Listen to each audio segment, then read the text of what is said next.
Umoja wa Mataifa, matakwa ya watu walio wachache katika jamii kutoka mwaka wa 1992.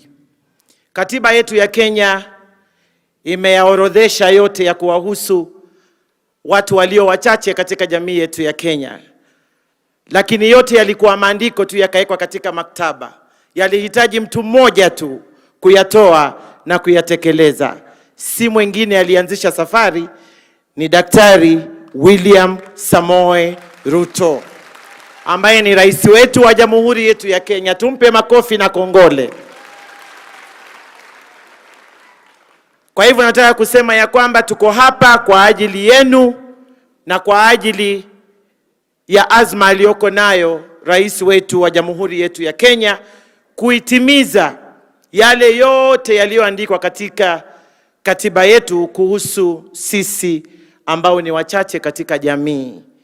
Welcome to Bomas of Kenya, a befitting space celebrating minorities in our country because we preserve, celebrate and promote the rich tapestry of Kenya's cultural heritage.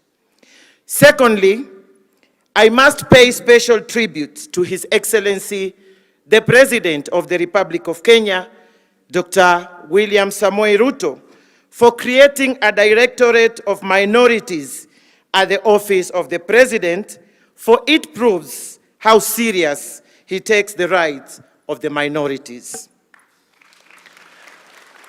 Ladies and gentlemen, today marks an important milestone in our country as we celebrate the first International Day of the Minorities. As a ministry in charge of gender, culture, the arts and heritage, we remain committed to supporting our minorities through targeted interventions such as our work through Ushanga Initiative, which is focused on economic empowerment of women from pastoralist communities, some of whom are from ethnic minorities. For example, Ushanga Kenya Initiative is working in partnership with National Museum of Kenya to train communities in beadwork. Every year, the ministry through the State Department of Culture, the Arts and Heritage, in partnership with the county government, celebrates Kenya Musical and Cultural Festival, which this year took place in Makueni County. The festival provides an opportunity to celebrate our cultural diversity and is as inclusive as possible. Furthermore, in the ongoing Indigenous Knowledge Documentation and Digitization Project, the National Museum of Kenya has signed prior informed consent with a number of ethnic minorities to protect their intellectual property rights associated with their indigenous knowledge.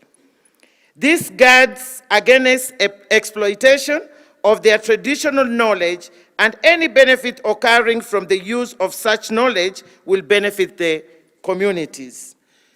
As I conclude, ladies and gentlemen, as we celebrate this day, we need to look at ways of entrenching the protection of minorities through legislation and other targeted affirmative actions to ensure long-term sustainable inclusion of minorities in our public affairs, thus promoting inclusivity and fairness to all. Let me begin by welcoming you to this historic event, where Kenya is for the first time celebrating the United Nations Minority Rights Day, since the United Nations in 1992 adopted the Declaration on Rights of Persons belonging to national or ethnic, religious, and linguistic minorities. I recognize and appreciate that you have come in your numbers from some of the remotest corners of this country, and I thank you for honoring our invitation to this celebration. This is a clear demonstration of your determination for the continued social and economic transformation of your communities. You are all part of a very special and more momentous occasion. As you are aware, His Excellency the President, upon assuming office, made a solemn vow to uphold the Constitution and run the affairs of the state in line with the rule of law. It is in furtherance of this commitment that my office, as the administrative head of the Executive Office of the President, spearheaded the organization of the celebrations we are having today. Your presence here is a demonstration of the government's commitment to protect and promote the fundamental rights and freedoms enshrined in Chapter 4 on the Bill of Rights, and to guarantee their enjoyment without discrimination or hindrance. These celebrations recognize that due to historical, political, administrative, and social acts of commission or omission, some communities, mostly represented here, have remained marginalized and alienated in terms of access to resources and participation in national decision-making and development.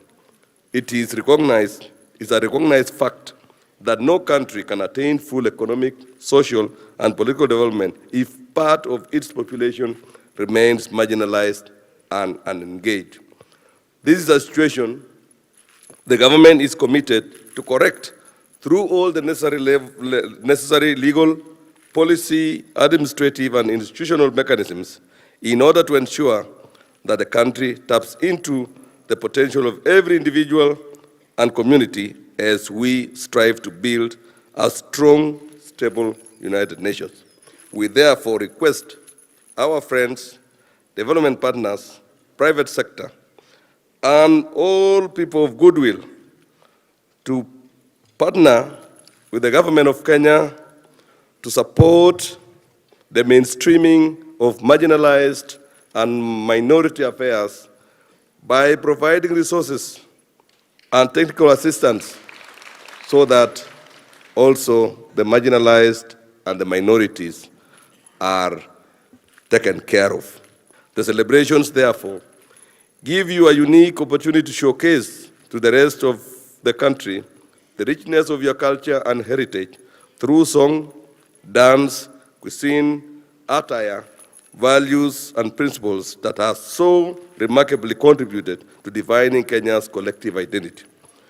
Your dedication to cultural preservation have been pivotal in promoting tourism, environmental conservation, balanced human-wildlife cohabitation, and traditional nature-based medicine and health.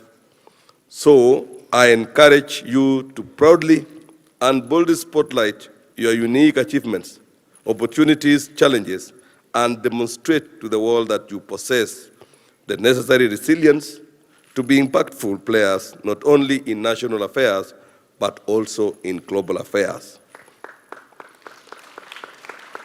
You have much to contribute to the challenges facing the world, especially in such areas as climate mitigation, peace, security, national values and principles, and the preservation way of African way of life.